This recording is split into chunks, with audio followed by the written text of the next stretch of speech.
quand je fais de l'écriture, quand je me prépare, je fais des plans,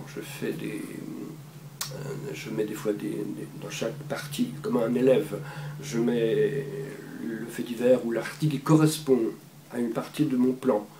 J'organise comme une fourmi mon matos avant de le mettre en... Et je suis le plan en général. Je me fais quelquefois des petites surprises, des petites choses qui arrivent comme ça, qui ne sont pas prévues, mais en général, quand même, je suis assez bien mon plan, et c'est très confortable. Très confortable. Parce qu'on sait où on va.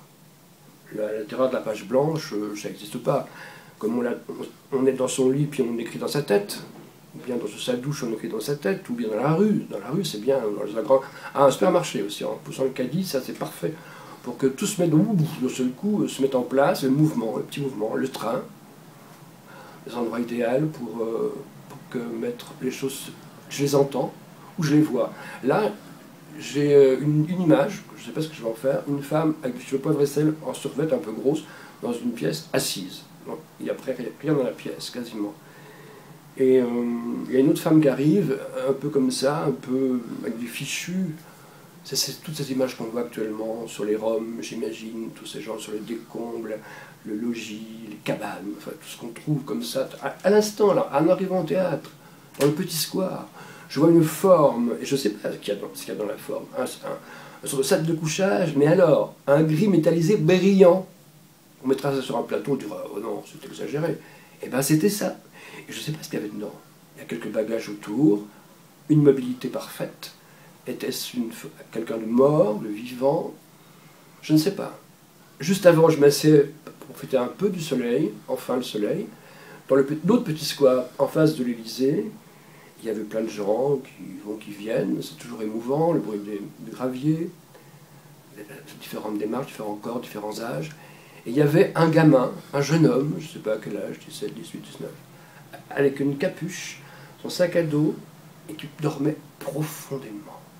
Malgré la cohue des voitures, des klaxons, des marches, des gosses qui gueulent, il dormait dans un mouvement immobile, de l'immobilité totale. Donc c'est ça qui fait que l'écriture, je crois, arrive, ce qu'on appelle la poésie peut-être, et de bien regarder comme à la loupe quelque chose de « Ah, ce dormeur, ah, cette forme presque est-elle morte ?» Quand j'avais écrit Drame bref, ça paraissait très étrange, très abstrait, mais non, c'était que des notations que j'avais vues. J'étais en résidence à Toulouse, quand je rentrais à Paris, je voyais ça. Une femme dans le métro qui dit « J'ai faim », un mec qui est par terre, qui râle, il est ivre-mort, ou il meurt, on ne sait pas. Donc après, ben, tu mets la femme avec le mec ivre-mort côte à côte, tu déplaces, tu délocalises ce que tu as vu, tu mets ensemble, comme le peintre, comme les peintres qui, poum, mettent ensemble ce qui n'est pas ensemble au départ. Mais par exemple, je pense à une toile, et j'en ai des frissons, de Freud, qui a l'air d'un peintre comme ça, réaliste, qui peint des corps endormis, en veille, en attente. Et je vais voir l'expo quand elle a eu lieu à Beaubourg, je pense. Et qu'est-ce que je vois? Au deuxième plan, un jeune homme, torse nu, qui dans ses bras tient un bébé, et le bébé tète le sein de l'homme. Je suis resté baba, je suis resté devant ce truc, et après j'ai lu plus tard, il y avait un modèle féminin, en fait, au départ, et que ce modèle n'a pas pu venir. Alors il a mis un copain, pof, tu savais rien, on va te mettre là. Ah mais ça, alors pour moi, c'est le comble, je sais pas, du génie, de la folie, du désordre que ça crée, la création, justement de cette délocalisation des choses dans l'espace, on les anime autrement, on les met en perspective. C'est ça être auteur.